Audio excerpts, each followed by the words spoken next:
शेर बना माँ दुर्गा का वाहन? माँ दुर्गा और शेर की कहानी पौराणिक कथा। मित्रों, इस पोस्ट में हम माँ दुर्गा और शेर की कहानी शेयर कर रहे हैं। हिंदू देवी देवताओं के वाहनों के बारे में आपने अवश्य सुना होगा।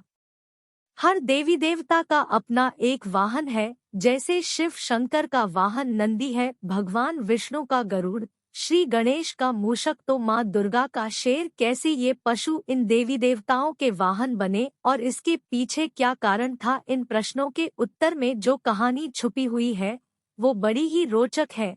ये तो अवश्य है कि हर पशु वाहन की अपनी एक पृथक महत्ता है। शक्ति स्वरूपा माँ दुर्गा का वाहन शेर है, ये संपूर्ण जगत जानता है। उन्हें माँ शेरावाली भी कहा जाता है। आज हम आपको ये बताने जा रहे हैं कि कैसे शेर माँ दुर्गा का वाहन बना। इसके पीछे दो कथाएं प्रचलित है। प्रथम कथा। माँ दुर्गा आदि शक्ति देवी पार्वती का ही प्रतिरूप है। देवी पार्वती हिमालय राज की पुत्री थी। बचपन में ही उन्होंने भगवान शिव को अपना पति चुन लिया था, अतः वह सदा उनकी भक्ति और आराधना में लीन रहती थी।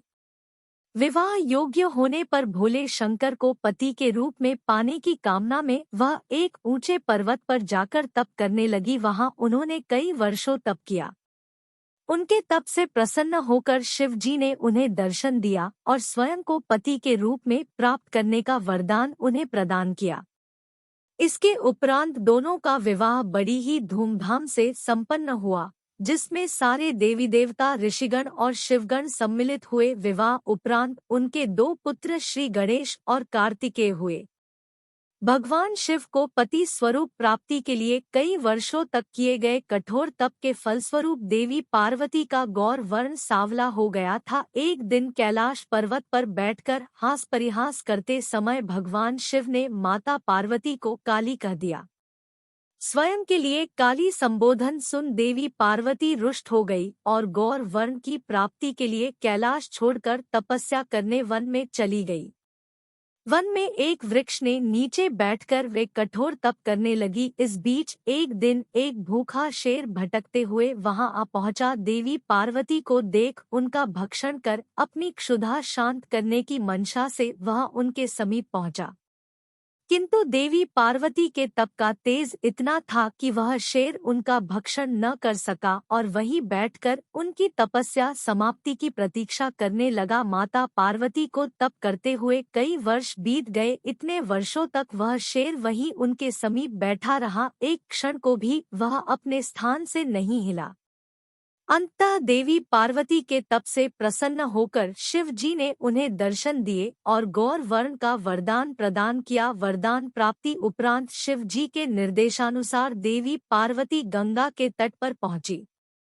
गंगा में स्नान उपरांत उनके भीतर का काला स्वरूप देवी के रूप में बाहर निकल गया और उन्हें गौर वर्ण प्राप्त हुआ। तब से उन्हें माँ गौरी भी कहा जाता है।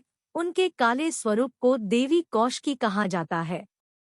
जब माता पार्वती स्नान कर बाहर आई तो अपने तप स्थल पर एक शेर को बैठा हुआ पाया। बाद में उन्हें ज्ञात हुआ कि उनका भक्षण करने आए शेर ने उन्हें अपना ग्रास नहीं बनाया और इतने वर्षों तक उनके समीप बैठा रहा। इस तरह वह भी उनके तप में सम्मिलित रहा।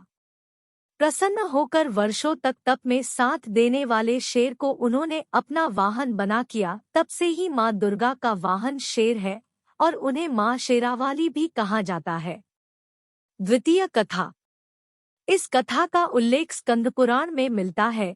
इसके अनुसार भगवान शिव और माता पार्वती के पुत्र कार्तिकेय और राक्षस तारक तथा और उसके दो भाइयों सिंहमुखम और सुराब्दमन के मध्य एक बार युद्ध हुआ, जिसमें कार्तिकेय ने उन्हें पराजित कर दिया। पराजय उपरांत सिंहमुखम कार्तिकेय से क्षमा याचना करने लगा। कार्तिकेय ने उसे क्षमा कर शेर बना दिया और माँ दुर्गा के वाहन बनने का आशीर्वाद दिया। तब से सिंहमुखम शेर के रूप में माँ दुर्गा की सवारी है।